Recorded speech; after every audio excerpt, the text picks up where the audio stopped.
Bueno, un saludo para todos. Vamos ahora a hablar sobre la integral definida. Como se dijo antes, la integral definida es un límite, ¿sí? El límite de una suma, y de ahí ese símbolo como de una S, ¿sí? Que realmente viene de suma, ¿sí? Una S alargada. Es la notación de Leibniz para la integral. Bueno, vamos a decir que si tengo una función definida en un intervalo cerrado AB, entonces, la integral definida desde A hasta B se denota con este símbolo y se define como el límite de esta suma que ya hemos llamado antes sumas de Riemann. ¿Listo? Donde el xy es un cualquiera en el intervalo xy menos 1 xy que hace parte de la partición que se ha tomado del intervalo AB. Y este xy era x sub 0 más y por delta x, donde x sub 0 siempre arranca en el A. Recuerde que es usual tomar una partición regular, así que aquí no escribiría delta xy, sino delta x simplemente. Para el cálculo, eso es lo usual. Y el xy estrella, como es un cualquiera, pues usualmente yo tomo el mismo xy. Si este límite existe, porque puede no existir, sabemos que cada vez que yo voy a calcular un límite hay esa posibilidad de que no exista. Pero si ese límite existe, nosotros decimos que la función f es Riemann integrable o simplemente decimos que la función es integrable. Claro, integrable en el intervalo a b donde estamos. Los números a y b se llaman límite inferior y límite superior. Sí, son los límites de integración. Y la función f que aparece aquí pues se llama integrando. Vamos a hablar un par de teoremas sobre condiciones para que exista esa integral. ¿Sí? Realmente es suficiente con que la función eh, f esté acotada, ¿sí? Está acotada y que tenga un número finito de discontinuidades. Realmente se puede decir más, se puede decir que sean numerables, pero pues eso sería tema para otro video porque en este me tocaría comenzar a hablar de qué es numerable y eso excede el alcance de este curso. Y otra de las condiciones suficientes para que la integral exista es que la función sea continua en el intervalo cerrado a b. Si es continua, todo funciona de maravilla. Entonces, teoremas.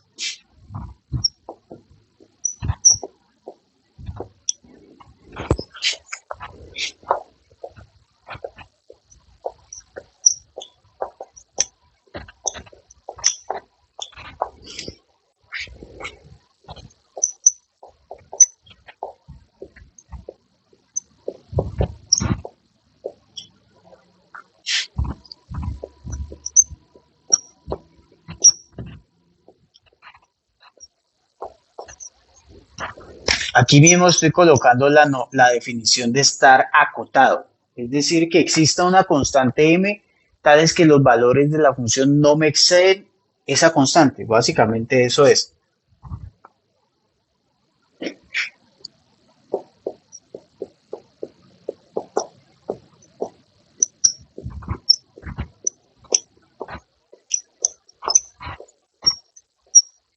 Una constante m positiva,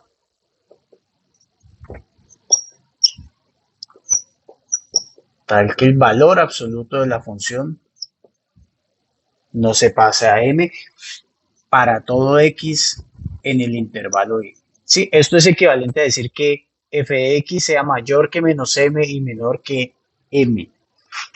Entonces, y tiene un número finito.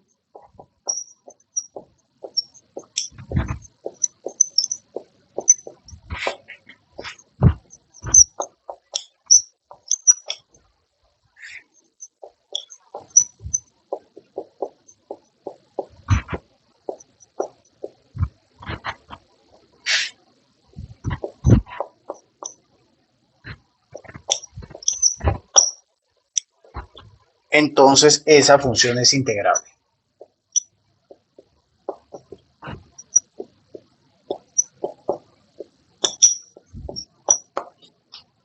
¿sí? El otro teorema es el que ya mencioné sobre la continuidad. Si la función es continua, todo va bien.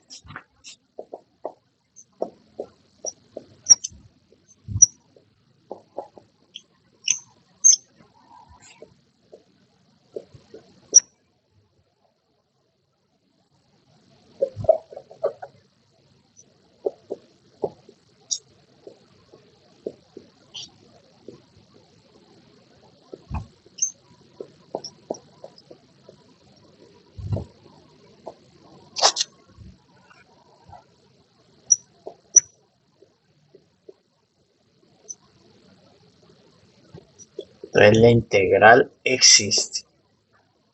Es decir, f es integrable.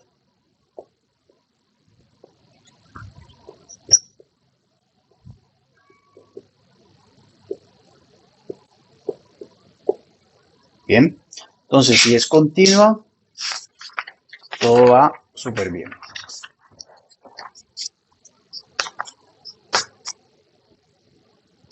Bueno, según hablamos en el video de introducción a la integral, que se lo voy a dejar por acá, nosotros definimos que si la función f es positiva, pues este límite representa el área bajo la curva f acotada por el eje x en el intervalo AB. ¿Sí? Eso representa ese límite que ahora lo estamos escribiendo como integral de a hasta b de f. Eso en el caso positivo, pero note que la función, la definición no me exige que sea positiva, ¿sí? La integral existe, solamente que en el caso en que f sea positiva, pues eso está relacionado con el área, pero no tiene por qué ser positiva la función para que la integral exista. La integral es una suma, hay que sumar y multiplicar unos valores allí y ya está. Entonces, observación.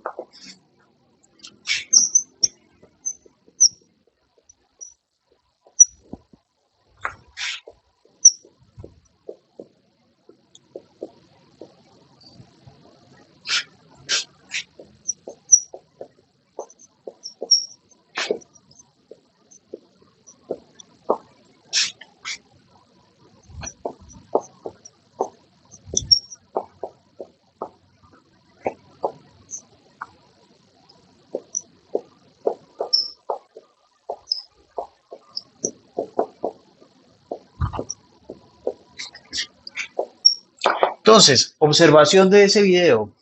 Si la función f era positiva, el área bajo la gráfica de la función f, digamos, área de esa región R, pues era el límite de esa sumatoria, el límite de la suma de Riemann.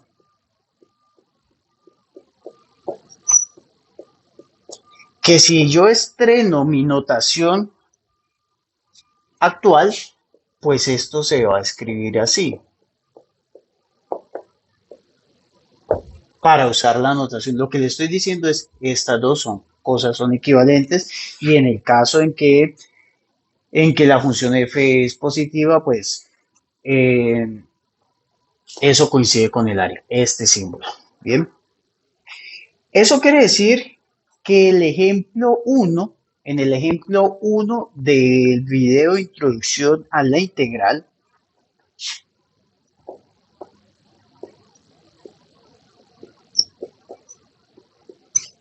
¿sí? Que yo comencé con el área bajo la curva de una función que llamé allí mi función de prueba, ¿sí? Eso vendría siendo decir que el área de esa R era la integral de 0 a 1 de 2 menos x, que fue la función de prueba.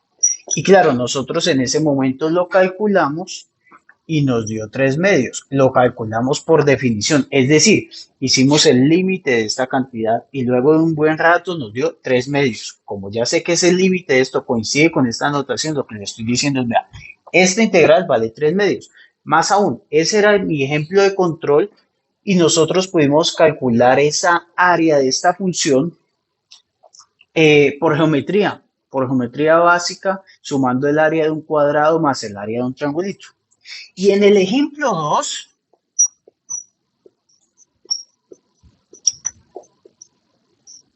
por favor, si no sabe qué ejemplo le estoy diciendo, vaya a ver el otro video.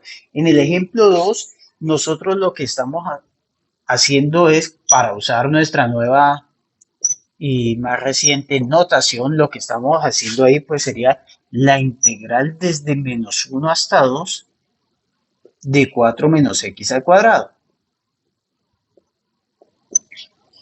¿Sí? Y eso luego de unos largos cálculos nos dio 9. Largos cálculos que no podemos hacer por geometría básica. ¿Sí? En ese caso era el área bajo la curva de una parábola, un pedazo, ¿sí? Porque yo le dije, vea, la voy a hacer desde -1 hasta 2 y era un pedacito recto y el resto parábola. En ese caso no podía utilizar geometría para hacer el cálculo. Me tocaba utilizar esta herramienta que era el límite de esa suma de Riemann. Entonces, para usar mi nueva notación, le estoy diciendo, esto nos dio esto. Escrito en la nueva simbología. Vamos a ver unas propiedades ahora. Aquí tengo escritas las propiedades de una función integrable, ¿sí? En un intervalo cerrado AB, siendo C un número cualquiera del intervalo AB y K una constante real. Entonces, la primera propiedad me dice, vea, si usted calcula la integral en un punto, note que aquí he hecho la integral desde C hasta C, ¿sí? En un punto cualquiera, de C hasta C, esto le da 0. Eso es muy fácil de verificar todas estas propiedades si usted va a la definición. Por ejemplo, si quisiera hacer esta, pues usted el intervalo que va a partir es un intervalo deformado, ¿sí? El intervalo C, como hace, entonces los delta X todos le van a dar 0 allí. Bueno, otra propiedad es, mire, si usted, por ejemplo, tuviera el límite inferior más grande que el límite superior, o sea, vas de B hasta A, eso es igual a poner un Benitos y hacer la integral desde A hasta B y colocar acá el menor y acá el mayor. ¿Listo? Esta tercera es la propiedad aditiva del intervalo y la vamos a utilizar bastante en el futuro. Esta es muy importante y la utilizaremos mucho, sobre todo cuando estemos haciendo, por ejemplo, integrales de funciones a trozos. Entonces, ¿qué me dice? Vea, usted quiere calcular la integral de A hasta B, usted puede partir convenientemente esa integral en un punto cualquiera C que usted guste. Entonces, ahora tendrías que ir de la integral desde A hasta C y luego desde C hasta B, donde C es un cualquiera que vive en ese intervalo donde la función es integrable. La cuarta, yo puedo sacar las constantes de la integral. Y la quinta es que si G es otra función que también es integrable, pues la integral de la suma es la suma de las integrales. Quiero hacer el comentario hasta aquí que estas propiedades se parecen mucho, digamos, esta propiedad, estas dos, 4 y 5, se parecen mucho a las propiedades que tenemos para la antiderivada, pero son razones diferentes. En la antiderivada son propiedades que se heredan de la derivada. ¿Sí? La derivada de un producto de una constante por una función. ¿Sí? Cuando tengo una constante por función, era la constante por la derivada de la función. Esa era la razón para que en la antiderivada yo pudiera sacar las constantes. Acá no. Acá es por propiedades de la suma y por propiedades del límite, porque recuerde que este símbolo es el límite de una suma y yo la constante la puedo sacar de la suma y esa constante la puedo sacar del límite. En esta también es diferente. En el caso de las antiderivadas, que la antiderivada de la suma era la suma de las antiderivadas, era herencia una vez más de las propiedades de la derivada. La derivada de una suma es la suma de las derivadas, ¿sí? En este caso no. En este caso eso viene de las propiedades de la suma y de las propiedades del límite, ¿sí? Porque la sumatoria de una suma era la suma de las sumatorias. Vimos esa propiedad, ¿sí? Se lo voy a dejar por acá arriba. La propiedad cuando vimos sumatoria. Y el límite de una suma es la suma de los límites.